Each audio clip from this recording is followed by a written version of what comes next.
O Supremo Tribunal Federal concluiu o julgamento que considerou constitucional o compartilhamento de dados pela Receita Federal com o Ministério Público sem autorização judicial.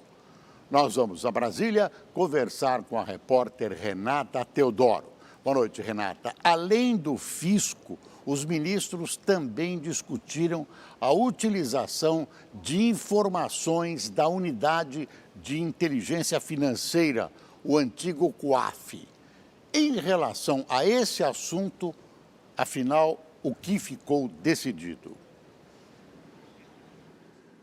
Boa noite, Boris. Pois é, essa resposta a gente só vai ter na próxima quarta-feira, Boris, porque como 4 ministros consideraram que a questão do antigo COAF não deveria ter sido analisada no recurso extraordinário que foi analisado hoje, o presidente da Corte, ministro Dias Toffoli, deixou para a próxima semana a formulação da tese que será aplicada de agora em diante. Toffoli, no entanto, derrubou a liminar que ele mesmo tinha concedido, suspendendo mais de 900 investigações que utilizavam dados da Receita e do COAF sem autorização judicial. Assim, a investigação do Ministério Público do Rio de Janeiro contra o senador e filho do presidente da República, Flávio Bolsonaro, foi liberada.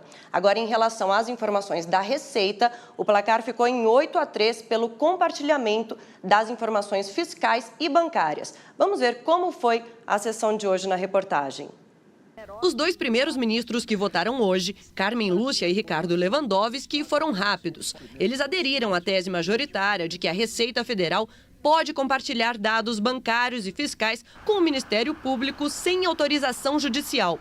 Inclusive, ressaltaram que a Corte já havia considerado a prática legal em outras oportunidades.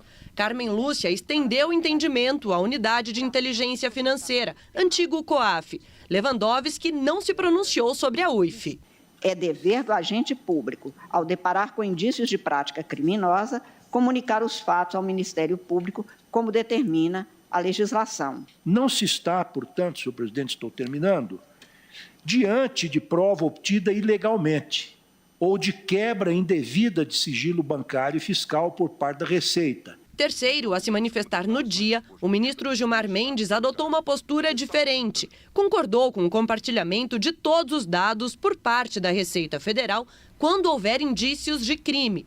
No entanto, em relação às informações da Unidade de Inteligência Financeira, Mendes seguiu o voto do presidente do Supremo Tribunal Federal, Dias Toffoli. Para ele, os dados podem ser compartilhados desde que não sejam encomendados pelo Ministério Público. Em relação ao UIF, acompanho na íntegra as teses de repercussão geral fixadas por Vossa Excelência. E no tocante à Receita, eu divirjo parcialmente, constatando que é constitucional o compartilhamento com o Ministério Público para fins penais dos dados bancários e fiscais do contribuinte obtidos pela Receita no legítimo exercício do seu dever de fiscalizar, ainda que sem autorização prévia do Poder Judiciário, desde que realizado nos estritos termos do artigo 83 da Lei 9.430. O ministro Marco Aurélio Mello iniciou o voto com uma crítica ao fato de o recurso que tratava do questionamento de um casal, dono de postos de gasolina no interior de São Paulo, ter incluído um pedido do senador e filho do presidente da República, Flávio Bolsonaro. O parlamentar é alvo de uma apuração baseada em relatórios de transações financeiras atípicas emitidos pelo então COAF. Em julho, o presidente do STF, Dias Toffoli, suspendeu todas as investigações em curso do Ministério Público que tivessem utilizado dados detalhados por órgão de controle sem autorização judicial. Mais de 900 investigações foram paralisadas. Suspendendo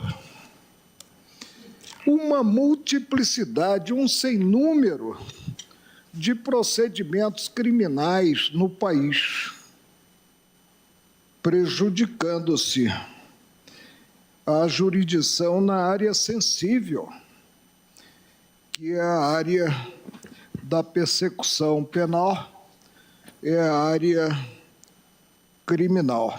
Marco Aurélio analisou apenas a questão do fisco. Ele negou provimento ao recurso ao entender que a Receita pode quebrar o sigilo do contribuinte sem autorização judicial, mas o Ministério Público não. Precisamos ter as balizas do caso concreto.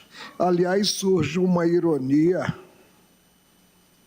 A Receita parte na relação tributária pode quebrar o sigilo de dados bancários, mas o Ministério Público não pode. Desta vez, reconheça-se, o Supremo decidiu dentro da lei e pelo Brasil. Mas, infelizmente, o presidente da Corte, Dias Toffoli, com sua decisão, acabou retardando as investigações em todo o país. Elas serão retomadas e, certamente, os criminosos, se houver, serão submetidos ao crivo da justiça. Custe o que custar, doa